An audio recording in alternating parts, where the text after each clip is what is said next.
আমরা সাবকন্টিনেন্টে এবং আমাদের সাব গেমসে আমরা সবসময় পজিটিভলি চিন্তা করেছি যে আমাদের সর্বোচ্চ পদক যাতে আমরা অর্জন করতে পারি সেই লক্ষ্য নিয়ে বিগত সময়েও কাজ হয়েছে। বাট আমরা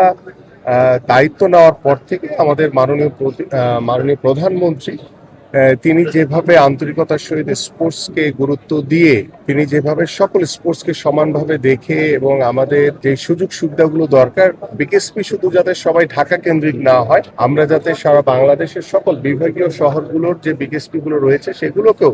আমরা সচল করে সেগুলোকে সমান সুযোগ সুবিধা বৃদ্ধির মাধ্যমে আগামী 30শে এপ্রিল আমাদের মাননীয় প্রধানমন্ত্রী সিলেট থেকে একযোগে সারা বাংলাদেশের 64টি জেলায়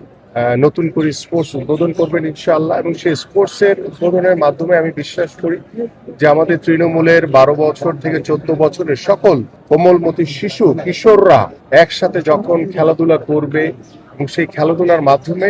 আমরা আমাদের যে পারিবারিক যে বন্ধন, আমাদের সামাজিক যে বন্ধন এবং আমাদের রাষ্ট্রীয় যে ব্যবস্থাপনা রয়েছে সেখানে আমরা একটি